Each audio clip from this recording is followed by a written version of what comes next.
Hi everyone, my name is Jonathan Lawrence. Today I will be presenting on nuclear energy. Let's get started.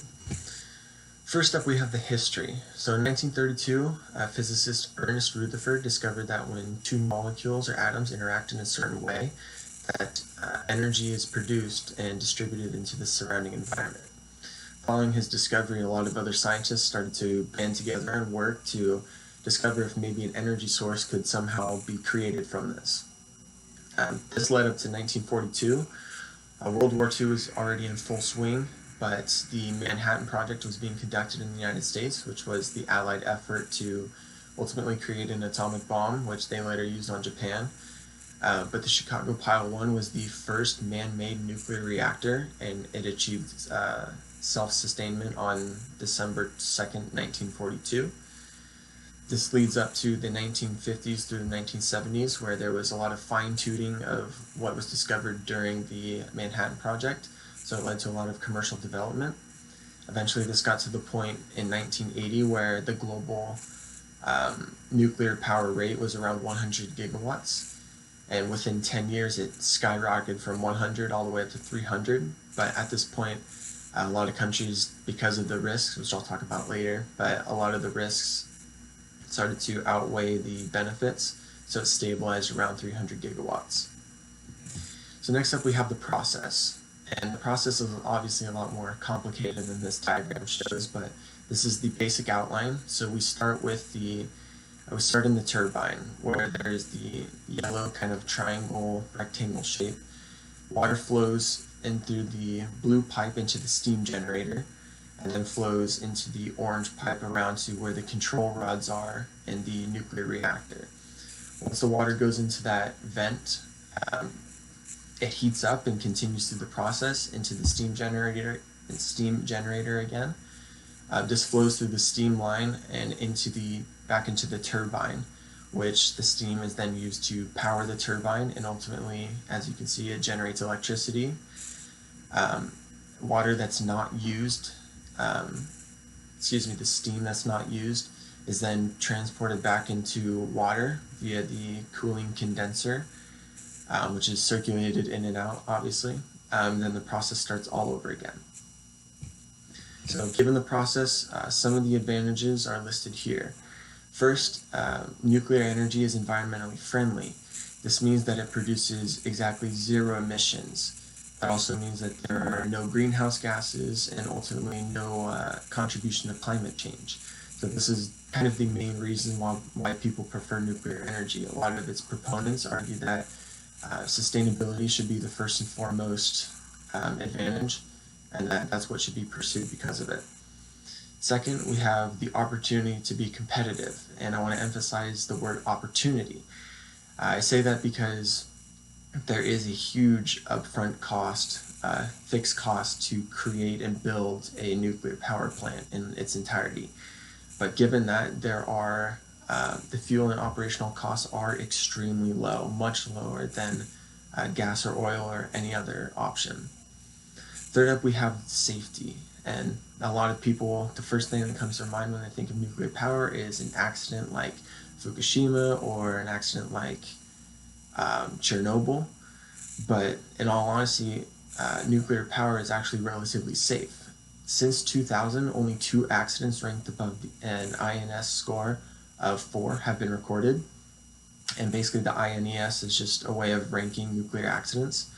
So that just shows that in the last 20 years that there have been a large development in technology, and a lot of highly sophisticated fail-safes have come along to prevent potential disasters. And then lastly, under advantages, we have reliability. Nuclear energy is designed to operate continuously over time, which means that it's never supposed to slow down, it's never supposed to stop over the course of days, weeks, months, and even years. Just the routine maintenance is supposed to keep it going continuously. So as with most things in life, there are advantages, but there are also disadvantages.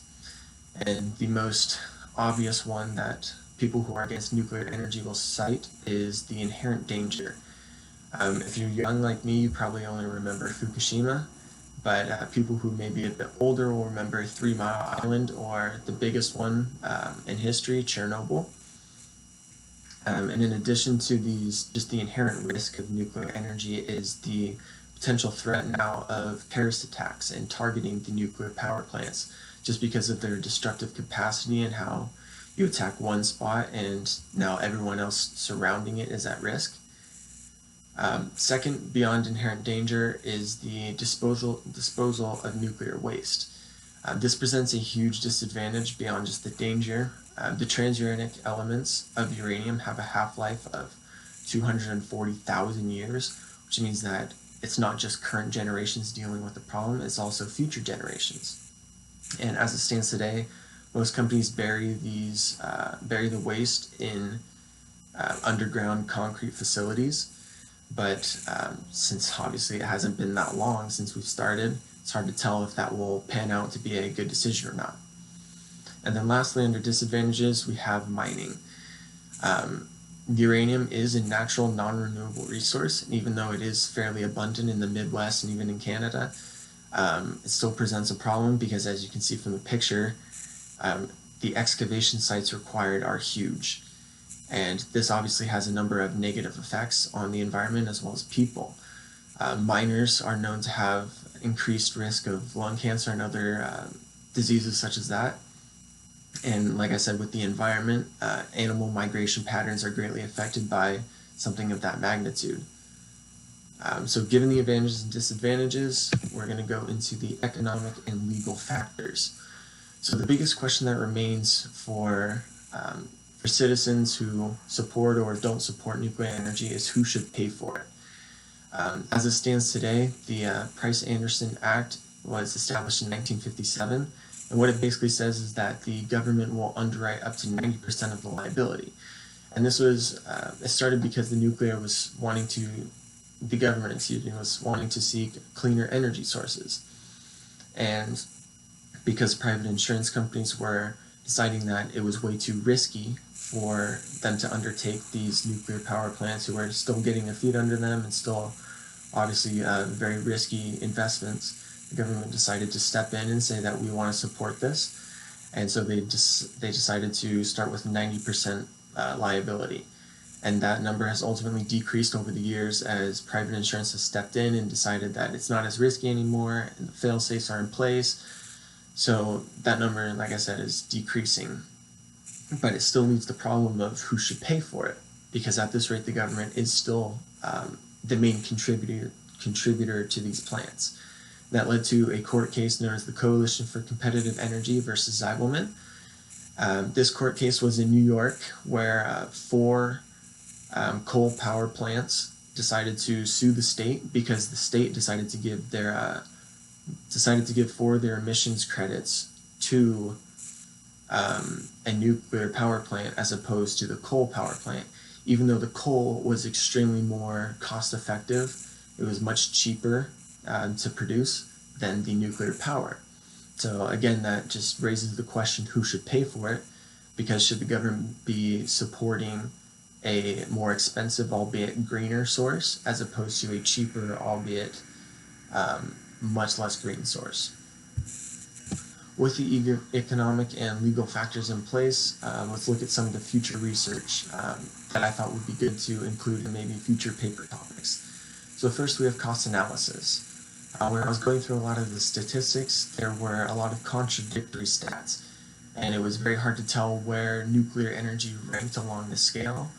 A lot of people saying that it's on par with solar and hydro and wind power, but some studies had it ranked higher, some had it ranked lower, some ranked coal in different places. So what I would want to do is compile all these different sources and kind of create a master plan, if you will, of where nuclear power ranks on those with those statistics. And then second, I would want to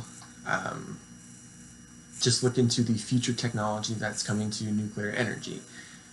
As I put here, Generation 4 reactors are kind of the up-and-coming technology of the future, whereas a lot of the past generations of reactors have been prone to danger. It's not as safe. Maybe it's less cost-effective than Generation 4, which is set to deploy between 2020 and 2030, so relatively soon.